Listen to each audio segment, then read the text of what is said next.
11 horas mais 36 minutos, manhã hoje, de quarta-feira, dia 9 de abril de 2025. Estamos iniciando mais uma entrevista do dia aqui na sua Educadora 90 FM. Estamos ao vivo para todo o Alto Vale, Médio Vale e Planalto Serrano. São mais de 20 municípios aí com o sinal da Rádio Educadora. E também estamos agora pela nossa fanpage da Rádio Educadora. É o Facebook com mais de 150 mil seguidores que nos acompanham diariamente com as principais notícias, destaques para você. Como já anunciado aqui nessa manhã, hoje, quarta-feira, recebendo a presença do vereador Acelino Zangelini Júnior, ele que nos visita aí, atendeu o nosso pedido, está aqui nos estúdios hoje para falar de vários assuntos, mas primeiramente, Acelino, muito bom dia, o prazer te receber aqui nos estúdios, seja bem-vindo, bom dia. Bom dia, Aristeu, bom dia, ouvintes, bom dia, amigos da Rádio Educadora. É um prazer estar aqui nessa manhã, em conversar novamente com vocês, com os ouvintes, esclarecer, debater, trazer ideias, opiniões minhas e conversar com a população e com vocês. Que bacana. Acelino, hoje o nosso bate-papo é um pouquinho diferente. A gente sempre, quando chama você aqui, a gente fala aí sobre assuntos relacionados à Câmara de Vereadores de Itaió, mas hoje o nosso assunto, você, quero te agradecer que tu aceitou o nosso convite também de vir aqui hoje. Você esteve na Avenida Paulista, no último final de semana lá, onde aconteceu aquele encontro que era a favor aí da anistia do dia 8 de janeiro de 2023. Eu te pergunto, como é que foi estar lá em São Paulo, no meio daquele povo lá? Pois é, Aristeu, ouvintes, para mim foi uma satisfação.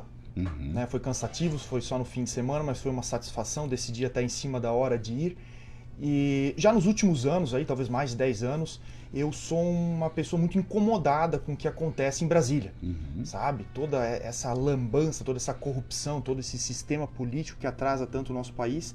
E eu sempre gostei muito de brigar por isso. Para que um dia, para que uma geração próxima, aí, daqui 15, 20 anos, possa ver um Brasil diferente do que a gente enxerga agora.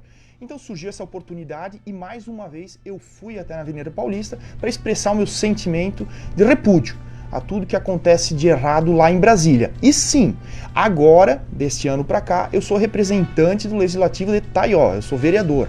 A gente não, apesar de ser vereador, a gente não pode misturar as coisas, certo? Eu sou vereador, mas eu fui num fim de semana e eu fui por vontade própria, porque é uma pauta que eu gosto de brigar, gosto de lutar, porque eu tenho amor ao meu município, eu tenho amor ao meu país. Eu não quero ver esse país seja jogado no lixo. Então por isso que eu estive lá na Paulista. Que bacana. Você falou muito bem até colocar, se eu te perguntar isso aí, você falou que você é vereador, Você é um vereador que atua 30 dias por mês, É muito atuante na nossa sociedade. Só que nos finais de semana o Acelino Zangelini tem esposa, tem filho, tem família e também tem o seu dia de lazer. E nesse dia você vai então com sua condução, não usou diária, então você foi, não foi de vereador e foi sim de Acelino nesse dia. Exatamente. Assim como eu fui outras vezes, em outros locais em prol de um Brasil melhor, eu fui com o meu carro particular, com a minha família e na verdade eu fui a passeio. Tanto que eu passei por rotas diferentes, foi uma viagem um pouco mais longa, voltei por Joinville, fui por Ponta Grossa, enfim, com dinheiro particular meu. Isso nem se tornou uma polêmica, não é um problema para mim, até porque eu não peguei e não vou pegar diária da Câmara, certo? E estamos trabalhando dessa forma. Se eu luto por um Brasil melhor lá em Brasília, eu tenho que fazer minha parte aqui em Itaió também, correto? Que bacana. Acelino, você esteve lá, então pode falar com um pouco mais de propriedade, A gente acompanhou nos principais meios aí de comunicação, os principais meios aqui do Brasil, uns aí com a grande variável, uns tem 40 mil pessoas lá no local, uns tinha 50, uns tinha 60. Você que esteve lá, dá para dizer que tem erro aí, ou era mesmo esse número? Porque a Avenida Paulista é grande e tinha aí muitas pessoas lá, como é que tava? Cara, é um troço inacreditável. Já de manhã cedo começa a chegar gente e eu fico encantado com as pessoas que estão lá. Porque assim, às vezes em redes sociais as pessoas elas até julgam. Alguns que pontualmente extrapolam um pouco, pedem algo de errado, falam algo de errado. Mas 99% de quem está lá quer isso que eu e a maior parte de vocês querem, que é justamente, como eu disse antes, um Brasil melhor, um Brasil mais justo, certo? E quando é 9, era as 2 horas da tarde, que era o início do encontro, quando é 9, 10 horas da manhã, começa a chegar uma multidão.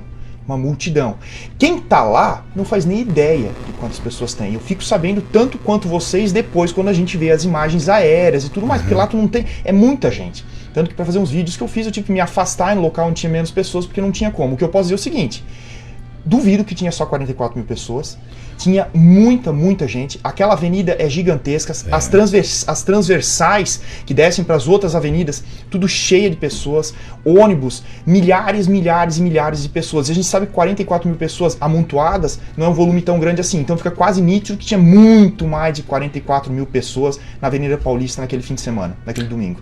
Muito bem, a gente sabe, né, que você foi lá, então lá por teu pensamento, mas eu te pergunto, né, o que o fez assim ir até lá? A gente sabe que foi com a família, foi a passeio. Isso. Mas qual foi o propósito disso aí? Tu talvez é um pouquinho a favor do que está acontecendo lá? Qual Não. foi o teu propósito? Eu sou muito a favor do que acontece lá. Uhum. Eu sou muito a favor. Daí eu tenho certeza que com essa minha fala alguém já vai julgar. Ah, mas tinha tal cidadão lá em cima do trio elétrico e é um sem vergonha. Concordo, porque muitos políticos sem vergonha, eles se aproveitam dessas pautas para tentar se crescer, se vangloriar de pautas que eles não cumprem na vida real. Mas a gente não consegue controlar todas as pessoas que vão lutar por um Brasil melhor, correto? O que eu preciso, e é o motivo, Aristeu, que eu fui até lá, é fazer a minha parte, certo? Ah, mas tu é só mais um lá que tá com uma camisa do Brasil e tentando falar que tu quer um país melhor. Justo, eu sou só mais um e eu gostaria que milhões de pessoas pensassem assim, porque de coração limpo a gente vai ter que fazer algo por esse país, porque a gente não pode aceitar essa safadeza que está acontecendo em Brasília. Repito o que eu falei antes, é muita corrupção que atrasa esse país, a gente tem que mudar aquilo lá. Não julguem, pessoal, não julguem por causa de meia dúzia de pessoas que não deveriam estar lá, não julguem uma multidão que quer só um Brasil melhor. Que bacana. Falando, né, em quem estava lá, por exemplo, a gente percebeu, né, nas redes sociais também, que possíveis pré-candidatos a presidente estavam lá. A gente viu lá o Tarcísio de Freitas, o Ratinho Júnior, Nicolas Ferreira, até o governador Jorginho Melo, e Ronaldo Caiado estava lá também. E o Caiado, na última sexta-feira, dia 4, ele que é o do União, né, ele se lançou como pré-candidato a presidente. Eu te pergunto, como é que tu avalia a presença desses nomes aí, né, abraçando ali essa causa, subindo no trio elétrico e apresentando? Como é que tu avalia esses nomes aí? É mesmo por carinho, por amor, ou talvez tinha uma pretensão política ali? Exatamente, aí que é o ponto. Eu penso o seguinte, se existe única e exclusivamente a pretensão política, eu não consigo julgar o que tem no coração dos caras. O que eu posso dizer é o seguinte, que alguém que levante a bandeira, que seja contra o que está acontecendo atualmente em Brasília, sabe? E alguém que demonstre isso, para mim é válido. Qual o nome? Não sei ainda, eu não posso me arriscar. Eu gosto muito do nome do Tarcísio. Bolsonaro é inelegível, provavelmente continuará inelegível, infelizmente. Então eu gosto muito do nome do Tarcísio. O Tarcísio é uma pessoa técnica, ele está aprendendo a ser político, ele é um cara que demonstra, não falar, porque falar qualquer um fala, ele demonstra com suas atitudes que é um cara de direita, um cara conservador nas suas atitudes. O que ele está fazendo por São Paulo é incrível, projeto a longo prazo, é isso que um bom gestor deve fazer. Não adianta você pegar R$1 bilhão e pulverizar. Quando você pulveriza, você não faz nada de bom. Você injeta em projetos de longo prazo que vai ser bom para aquele município ou para aquele estado. Ele faz isso, por isso eu gosto muito dele, assim como o Nicolas. Só que o Nicolas, ele ainda não tem idade para ser presidente, tanto que ele não se lança e tudo mais. Esses outros nomes que vêm aparecendo são especulações por enquanto. É muito cedo para falar. Tem nomes bons? Tem. Tem nome de gente muito sem vergonha que não deveria nem estar naquele palanque. Quem dirá se falar... como é que é? Se candidatar a presidente, pior ainda. Tem gente que deveria ter vergonha de falar que se diz presidente pela direita brasileira. Mas a gente sabe que a política é assim. Vamos aguardar com esperança, com fé, que realmente algum nome bom surja para que a gente, em união, possa votar nessa pessoa confiante, que a longo prazo a gente possa ver esse Brasil sair desse buraco que a gente está encontrando agora. E, Acelino, né, então tu quase já respondeu o que eu ia te perguntar agora. Tu acredita que o brasileiro, né, mostrando a sua força, você mesmo falou que a Avenida Paulista lá é imensa. Sim. Começou ali o encontro, finalizou o encontro. Isso não é uma enchente, que a enchente, quando baixa a água, mostra destruição. E ali acabou o encontro, as ruas limpas, tudo organizado. Quer dizer o quê? Tu acredita que essa união, essa ida até lá, pode ter algum peso? Porque a gente sabe que tem muitas famílias que foram condenadas lá, né, no dia 8. Tu acha que isso pode ter algum peso lá em Brasília, sensibilizar um pouco isso aí e frouxar, quem sabe, rever a situação desse pessoal? Pra ser bem sincero contigo, Aristeu, eu acho que quem tá com a caneta na mão em Brasília tá pouco se lixando para o que uma parte da população pensa. Na verdade, e infelizmente, a maior parte de Brasília, principalmente no setor jurídico, eles querem ver o circo pegar fogo e manter o seu plano de poder. Porque não existe plano de país. A gente precisa de um plano de país, a gente precisa de um projeto de Brasil. E a gente tem um plano de poder, por enquanto, infelizmente. Então, para falar bem a verdade, eu acho que eles estão um pouco se lixando, mas sim, a pressão popular, ela tem que existir. Ela é natural e ela tem que existir. Na época da Dilma, a pressão popular facilitou muito a retirada da Dilma, que estava colocando nosso país num buraco que não iríamos sair mais economicamente falando. Agora revertemos as coisas e estamos novamente entrando nesse buraco. Juridicamente falando, eu acho que não vai mudar muita coisa, mas a gente precisa que a população se sensibilize, quem tem amor ao seu país, quem quer ver uma geração mais próspera ali numa frente daqui 15, 20 anos, a gente precisa se preocupar sim. Bacana. Acelino, a gente vê que foi noticiado aí, né, por exemplo, que Rafael Pezente, né, Antídio Lunelli, eles estão encabeçando aí uma ideia de aproximação do MDB, né, com uma ideologia de inclinação aí à direita aqui no estado catarinense. A gente sabe que quando se fala MDB, já se lembra aí lá da época de Temer, que era vice da Dilma, que era do PT, enfim. Como é que tu avalia essa nova visão, novo pensamento, novo momento do MDB, onde ele entende, né, um pouco aí, ele acaba percebendo quais são as ideologias aí de direita e começa a inclinar para a direita. Como é que tu avalia o MDB nesse momento? Como no Brasil nós não temos ainda um partido forte, efetivamente, e de direita, realmente de direita, assim, um monte de penduricalho que está se aproveitando de uma onda 22, de uma onda de direita, eu fico nessa esperança que os grandes partidos que tanto nos envergonham lá em Brasília, o PMDB é um bom exemplo, eu sou do PMDB, mas eu falo de boca cheia que em Brasília o PMDB nos envergonha, então pelo menos que pessoas de dentro do PMDB, assim como eu, vistam de verdade a camisa pela qual eles acreditam. Se o Antídio realmente acredita que a direita pode mudar o rumo do Brasil, que bom, e tem meu apoio, e que fique no MDB para poder mudar essa íngua de dentro para fora, assim como o Rafael Pezente. Rafael Pezente é um cara que trabalha, ele demonstra com seu trabalho, com as suas atitudes, com as suas votações lá em Brasília, na Câmara, que ele é uma pessoa de direita. Então sim, eu apoio que ele fique no PMDB, ele fique no partido que ele quiser. Nós não podemos mais fazer política por partido. Então eu fico contente sim com essa inclinação de algumas pessoas de partidos que tanto atrapalharam nosso país, inclinações para a direita.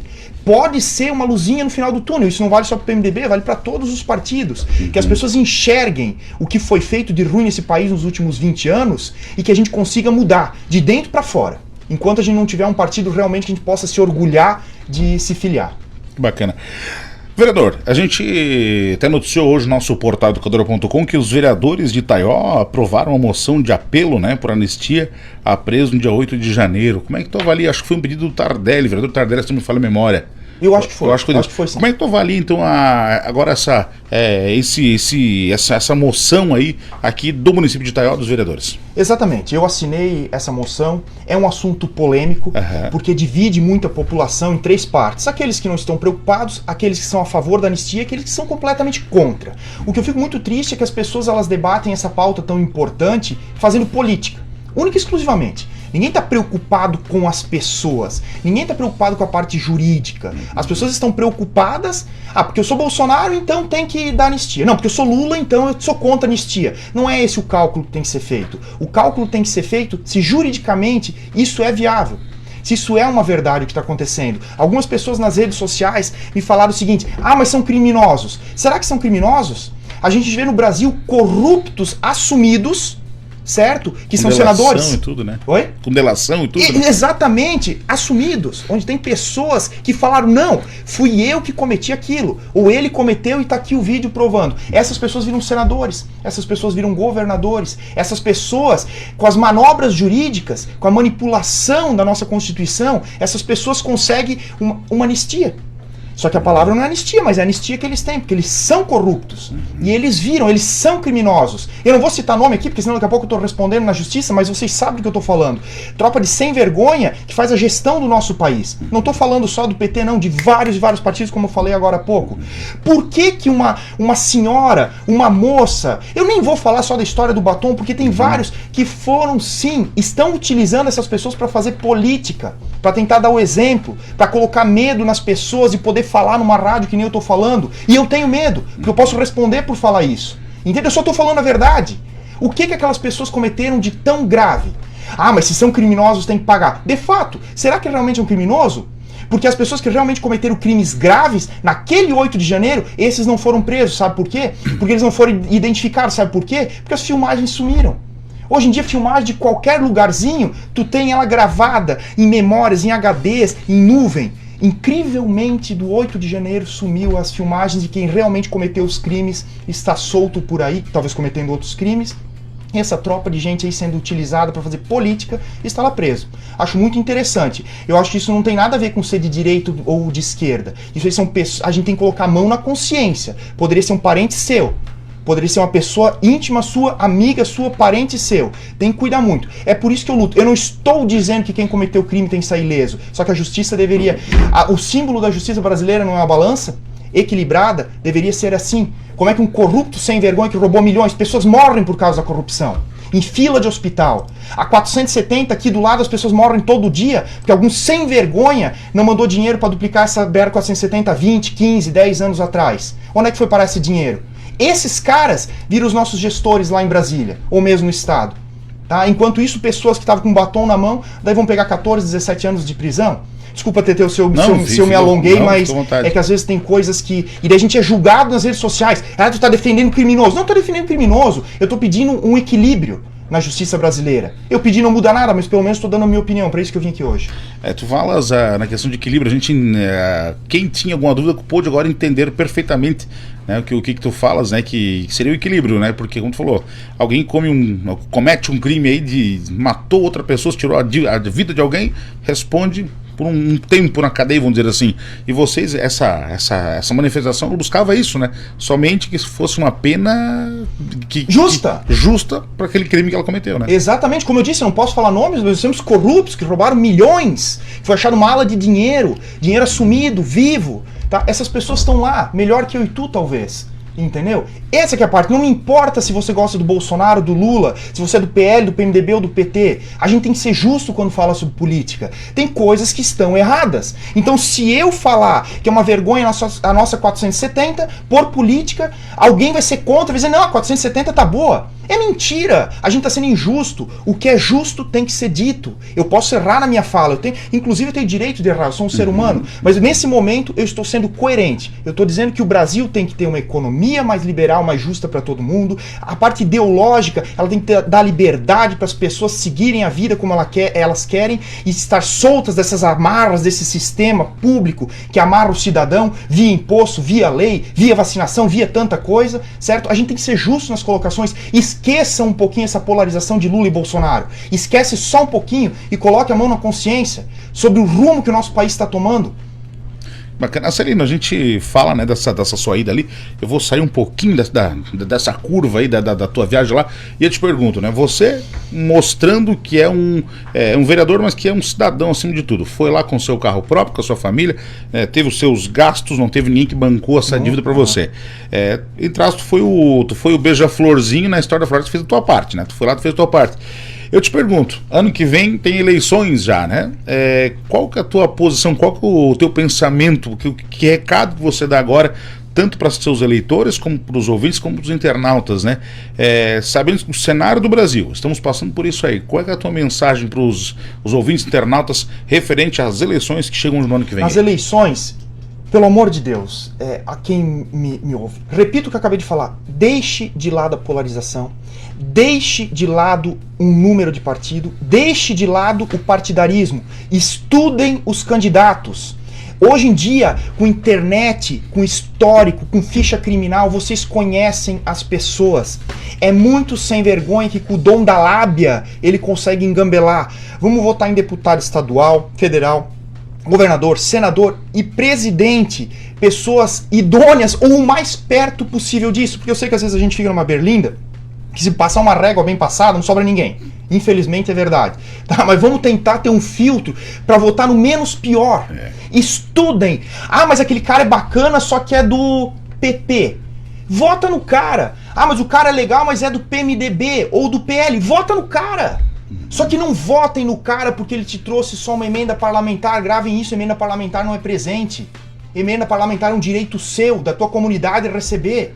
Que bom, o cara lembrou da nossa cidade, isso é legal, eu acho interessantíssimo isso. Claro, é muito melhor alguém que agracia a nossa comunidade. Mas parem de dever favor por algo que já é de vocês. Parem de dever favor, ou melhor, de votar por lábia, por gente bom de lábia. É muita gente mentindo. Estudem. Eu não vou nunca me arriscar a pedir numa rádio o voto para um ou para outro. O meu voto vai ser meu, eu tenho só um voto. Só que eu preciso alertar a população, estudem. Estudem o seu candidato. Prestem atenção no histórico passado. E vamos lá, devagarinho, a longo prazo, a gente muda o rumo desse país que merece muito mais. Tivemos a notícia agora em fevereiro, déficit primário de quase 18 ou 19 bi.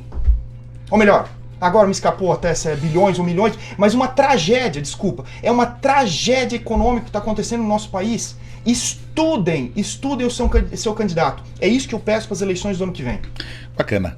Celino, 11 horas mais 59 minutos, quero agradecer muito a presença aqui. A gente sabe que pela tua bagagem, teu conhecimento, poderíamos ficar aí por horas falando sobre quando se fala na política, quando se fala aí nessa coisa mais humana, né? Eu quero agradecer a tua presença aqui, quero já te convidar para retornar mais vezes aí, falar também um pouco da Câmara de Vereadores, os trabalhos apresentados por vocês lá, né? Que a gente sabe que a sessão um dia por semana, mas o vereador trabalha, né, a semana toda, sempre acompanhando, fiscalizando, principalmente você, que a gente sabe que é uma pessoa muito ligada aqui aos trabalhos do município. Deixo só para suas considerações, obrigado mais uma vez e retorne aí quando quiser.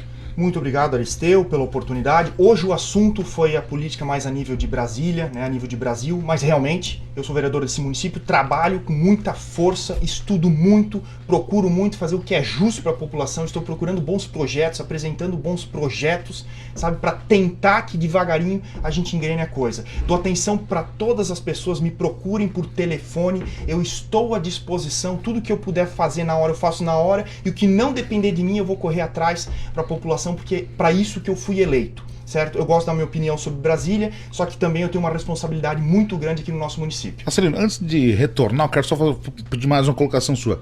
Qual é a tua avaliação, como é que você vê aí a Câmara de Vereadores, a sessão estão crescendo, o pessoal está comparecendo. Tu acha ideal? O pessoal está lá também? Já convida o pessoal. Já fica aí. O convite, exatamente. É muito importante. Acompanhava sessões há alguns anos atrás. 2, 3 pessoas pessoalmente lá e mais 7, 8 via redes sociais. Agora a gente está tendo uma movimentação. A Câmara quase sempre aí 70% cheia. Aí nós temos 50, 60, 70 pessoas às vezes acompanhando fora as redes sociais. E convido as pessoas a assistirem. Vocês têm que cobrar de quem vocês elegeram, que somos os vereadores, prefeito e vice. Vocês têm esse direito, é imposto de vocês, está sendo injetado. E esta Câmara, especificamente, eu vejo com bons olhos. Sabe, há um debate inteligente nos bastidores, há uma tentativa de fazer o correto. Dificilmente um projeto ele é aprovado, a não ser que é algo muito simplesinho, mas dificilmente algo é aprovado sem pede documentação, pede dados, muda uma lei, muda um artigo, realmente é debatido para tentar fazer o melhor possível dentro do que a gente consegue. Então convido vocês a trabalharem. Inclusive, muitos projetos bons vão ser votados e debatidos nos próximos meses e semanas. As pessoas precisam saber o que está acontecendo no município delas, certo? E eu sei que o tempo está se esgotando, então eu só queria encerrar agradecendo a comunidade, me deixando à disposição mais uma vez, agradecendo a rádio, tá bom, Teteu? Tu sempre muito parceiro, o meu muito obrigado, que Deus abençoe a todos e vamos lá. Vamos debater mais política, a política faz parte da nossa sociedade. Muito obrigado. Muito bem, esse então Marcelino Zanguilini Júnior, vereador do município de Itaió, falando assuntos relacionados aqui à política da nossa região. 12 horas mais 1 minuto, finalizamos nossa manhã. Agradeço o seu carinho, a sua audiência, a companhia e também a sua amizade.